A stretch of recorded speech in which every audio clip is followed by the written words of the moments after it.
का सबब बने।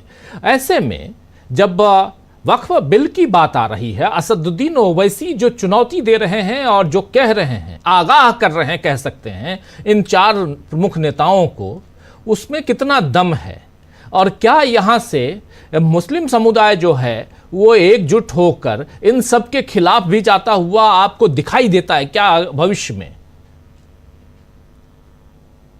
देखिए राजीव जी,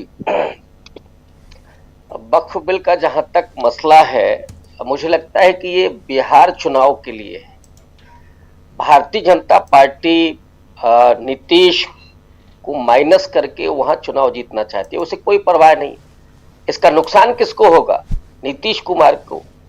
और बीजेपी चाहती है कि नीतीश कुमार को नुकसान हो, उसके जरिए वो बिहार के खास करके पश्चिमांचल में ध्रुवीकरण करना चाहेगी।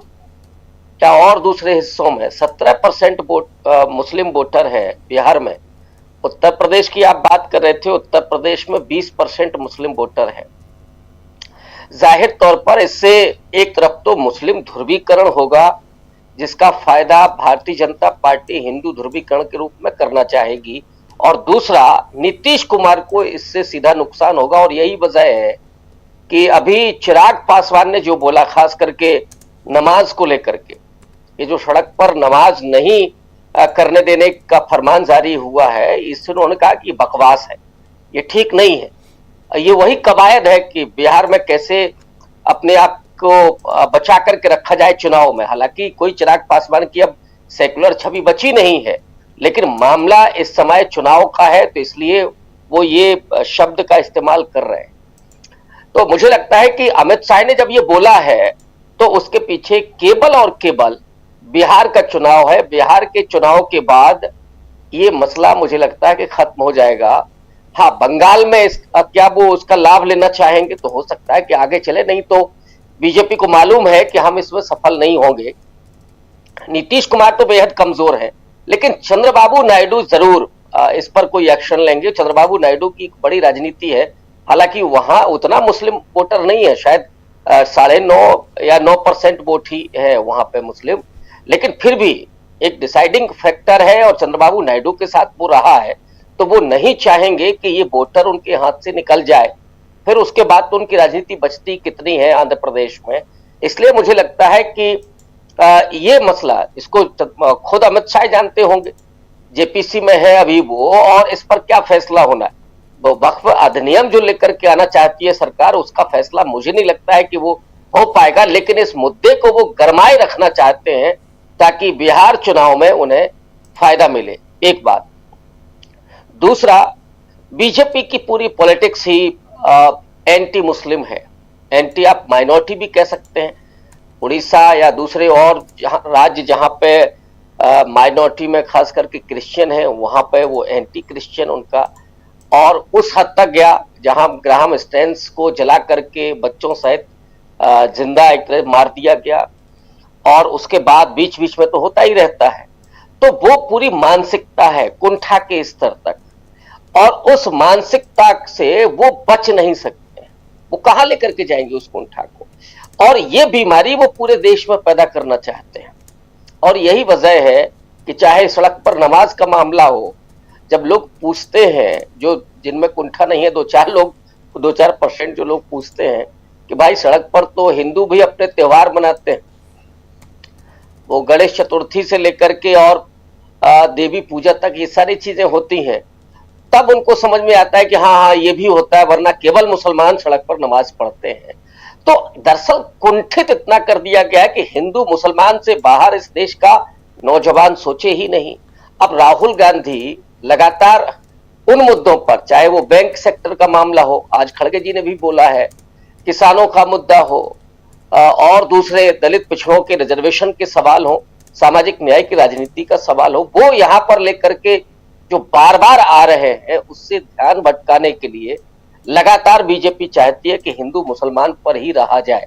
उन्हें मालूम है कि इसके जरिए हम लोगों को भटका सकते हैं, और चुनाव में न सिर्फ ध्रुवीकरण बल्कि उसके जरिए वो जो चुनाव आयोग खेल करता है वो खेल भी किया जाए।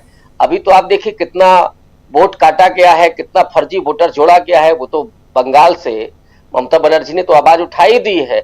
बिहार में क्या हो रहा होगा, बिहार के विपक्ष के लोग इस बात को कह रहे हैं कि नहीं कह रहे हैं मुझे नहीं मालूम। उनके यहाँ ऐसा कुछ चल भी रहा है कि नहीं चल रहा है, वो क्यों इसको लेकर के संजीदा नहीं है, इसकी भी चिंता होनी चाहिए विपक्ष को।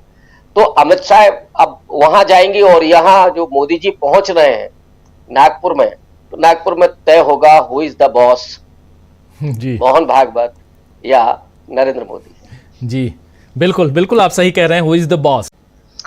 देखिए राजीव जी, टाइमिंग अगर आप देखें, मोदी जी और मोहन भागवत की मुलाकात को तय हुए मुझे लगता है कि 2 सप्ताह हो गए, और इन 2 सप्ताह के बीच में योगी आदित्यनाथ के स्टेटमेंट आप देखिए। एक बार वो ये कहते हैं कि वो गोरखपुर जाना पसंद करेंगे, दूसरी बार वो ये कहते हैं कि तीसरी बार मुख्यमंत्री नहीं बनेंगे वो, लेकिन दिल्ली नहीं जाएंगे।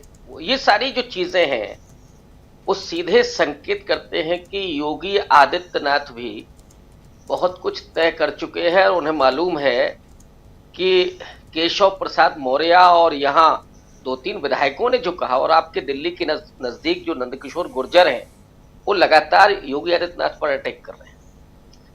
तो अमित शाह चाहते हैं कि योगी आदित्यनाथ की वापसी, उनको दिल्ली आकर के बिठा दिया जाए, उनकी पावर कम कर दी जाए।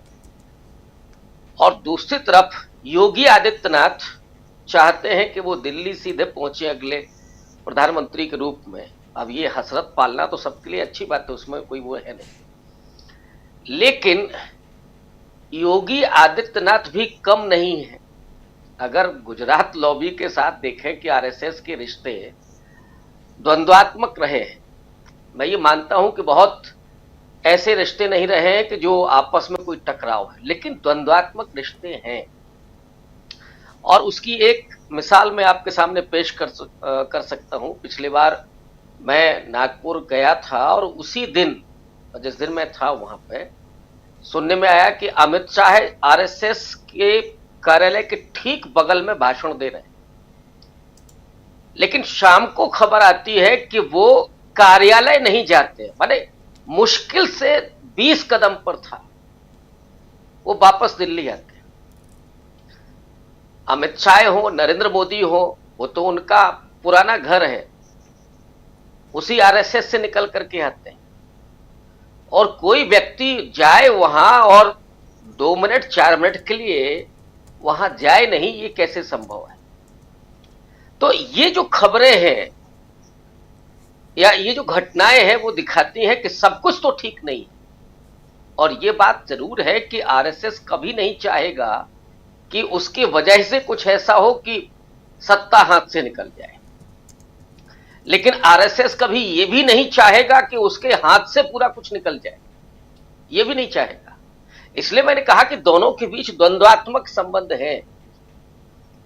मोहन भागवत ये भी चाहते हैं कि सरकार भी रहे, लेकिन थोड़ा इधर भी रहे, थोड़ा पावर इधर भी रहे। ये ना हो कि किसी दिन ऐलान कर दें कि नहीं हमें आपकी जरूरत नहीं, एक बार कह के दिखाया। तो ये खींचतान है, और वो खींचतान वहां पे भी दिखी। मोदी जी की कई बार मुलाकात हुई, सार्वजनिक मंचों पर हुई, मसलन राम मंदिर के उद्घाटन में मोदी जी ने अपना आसन मोहन भागवत से ऊपर रखा। असली ये राजा है, ठीक है, आप होंगे संघ के सरसंघ चालक, लेकिन मैं तो प्रधानमंत्री हूं। तो ये दिखाया नरेंद्र मोदी, और इसको लेकर के बाकायदा खबरें चलाई गई, खास करके ओबीसी तबके में। मतलब मोदी जी की ये तारीफ करनी होगी कि हर चीज का पॉलिटिकल माइलेज तो वो लेते हैं। कि देखिए मोहन भागवत को दिखाया उन्होंने, जगह दिखाई, ये सब चला, हम लोगों ने खूब सुना कि क्या क्या खबरें चल रही। तो ये भी है, ये वही द्वंद्वात्मक संबंध है, लेकिन इसमें कोई दो राय नहीं कि कल कुछ तो होना है। अब 11 साल के बाद मुलाकात हो रही है। अब ये ऐसे भी नहीं है कि मेले में बिछड़े हुए भाई हो जो अचानक मिल रहे हो, ये भी नहीं। 11 साल से एक प्रधानमंत्री है और दूसरे सरसंघ चालक हैं, और मोदी जी ऐसा नहीं है कि उधर से गुजरे ना हो, ये भी नहीं। लेकिन ये जो मुलाकात है वो बाकायदा पहले से तय होकर के बैठक होने वाली है। इसके एजेंडे आरएसएस का 100वां साल भी है, तो मोदी जी वो भी आश्वासन देने के लिए जा रहे हो कि नहीं, आप जो चाहते हैं वो होगा। कश्मीर वाला किया, राम मंदिर वाला किया, भले ही सुप्रीम कोर्ट ने किया हो, लेकिन वो अपने ही खाते में लेते हैं।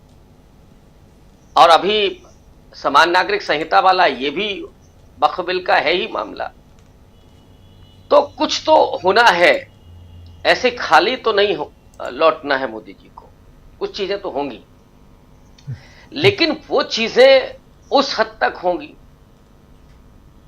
कि दोनों के बीच एक दरार हो, इसकी संभावना कतई नहीं। ये बिल्कुल सही बात है गर्ग साहब की। लेकिन मोदी जी सब कुछ स्वीकार कर लेंगे मोहन भागवत की, या मोहन भागवत सब कुछ स्वीकार कर लेंगे, ये भी नहीं।